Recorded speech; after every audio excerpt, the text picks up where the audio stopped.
Assalamualaikum warahmatullahi wabarakatuh.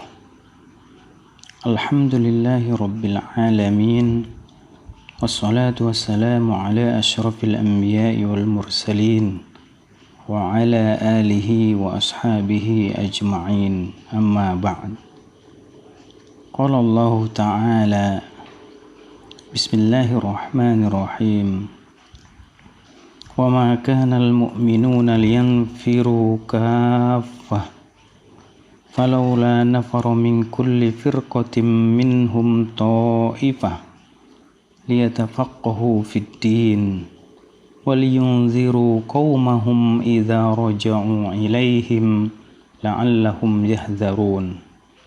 Surat At-Taubah 122.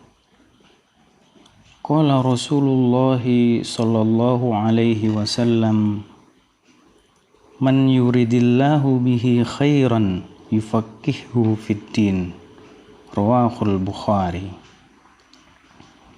Pemirsa An-Nur Channel, wali santri serta anak-anakku santri-santriwati Pondok Pesantren An-Nur yang sedang berada di rumah. Manusia pada hakikatnya dilahirkan dalam keadaan suci lagi baik. Kullu mauludin yuladu 'alal fitrah. Akan tetapi setelah manusia beranjak dewasa, ada saja hal yang mempengaruhinya untuk melakukan perbuatan yang tidak baik. Sumber segala pengaruh baik buruknya seseorang adalah jiwanya. Oleh sebab itu Allah Subhanahu wa ta'ala mengutus Rasulullah sallallahu alaihi wasallam sebagai penyampai agamanya. Karena seorang manusia tidak cukup dengan mengandalkan jiwanya. Imam Al-Ghazali membagi jiwa ke dalam 3 bagian, yaitu an-nafas al-mutmainnah, an-nafas al-lawamah, dan an-nafas al-ammarah. Kita patut bersyukur bahwa doa Khalilullah Nabi Ibrahim alaihissalam dikabulkan oleh Allah Subhanahu wa ta'ala dengan mengutus seorang Rasul yang mulia dan baik akhlaknya. Bismillahirrahmanirrahim. Rabbana wab'ats fihim rasulan minhum yatlu 'alaihim ayatik wa yu'allimuhumul kitaba wal hikmah wa yuzakkihim innaka antal azizul hakim.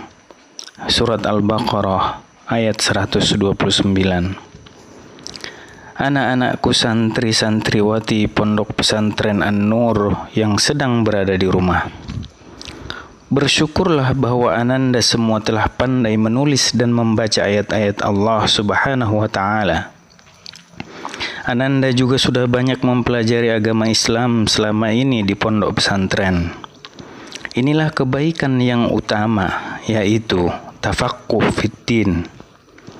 Tinggal bagaimana perbuatan-perbuatan baik yang selama ini Ananda lakukan di pesantren dapat dipertahankan selama berada di rumah.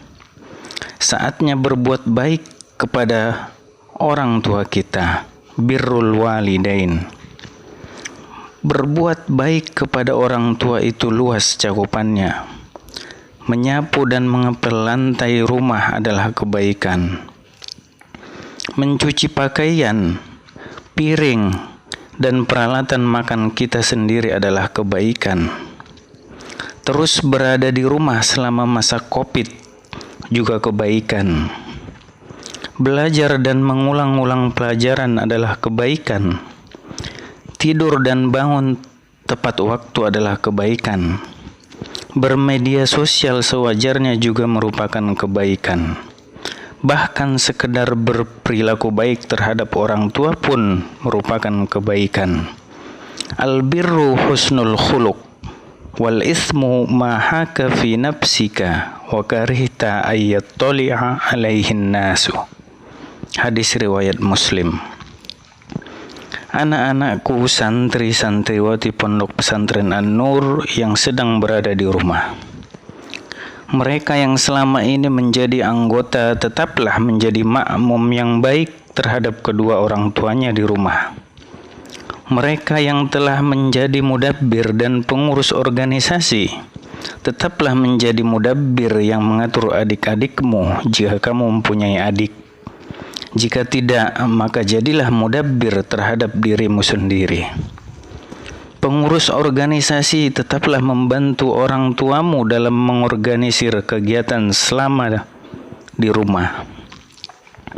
Syukur-syukur jika engkau sudah diberi kesempatan menjadi imam sholat fardu dan sholat tarawih, atau malah diberi kemuliaan untuk menyampaikan kultum sebelum berbuka atau di sela-sela sholat tarawih bersama keluarga. Anak-anakku santri-santriwati Pondok Pesantren An-Nur yang sedang berada di rumah, di samping kebaikan-kebaikan sederhana yang telah disebutkan di atas, ada juga kebaikan yang luar biasa yang layak diperbuat di bulan suci Ramadan ini, yang sangat besar pahalanya, yaitu mendawamkan tilawah Al-Quran, memberi makan orang yang kelaparan, menjaga lisan dari perkataan yang tidak baik, serta berpuasa di bulan suci Ramadan. Anak-anakku santri-santriwati Pondok Pesantren An-Nur yang sedang berada di rumah, mari sejenak kembali kepada kisah Nabi Ibrahim Khalilullah. Beliau adalah kekasih Allah Subhanahu wa Ta'ala. Salah satu penyebab diberi kehormatan dengan gelar Khalilullah adalah karena beliau tak akan makan kecuali ada orang lain yang menemaninya untuk makan. Bahkan beliau rela berjalan jauh untuk mencari orang yang mau makan bersamanya. Pernah suatu ketika Nabi Ibrahim kesulitan mencari orang yang mau makan bersamanya. Kemudian ia bertemu seseorang yang lanjut usia. Ibrahim mengetahui bahwa ia seorang musyrik, maka ia enggan menjamunya makan kecuali ia bertauhid. Orang tua itu tidak mau bertauhid. Ia pun berlalu dari hadapan Nabi Ibrahim. Maka seketika malaikat Jibril turun menegurnya. Kemudian Ibrahim mencari-cari orang tersebut dan menceritakan apa yang terjadi. Orang tua itu pun mau dijamu makan oleh Nabi Ibrahim. Lantas ia pun pada akhirnya bertauhid. Hal ini menunjukkan bahwa kebaikan atas nama nilai kemanusiaan, al-qiyam al-insaniyah, pun sangat dianjurkan tanpa pandang-pandang kepada siapa kita berbuat kebaikan. Maka di masa COVID, di masa yang sangat sulit ini, berjalanlah, melangkahlah ke rumah-rumah tetangga kita. Amati, jangan-jangan selama ini ada yang kelaparan di sekitar kita. Mudah-mudahan keempat amalan di atas dapat kita lakukan secara bersamaan di bulan suci yang mulia ini. Amin. Hadanallah wa iyyakum ajma'in.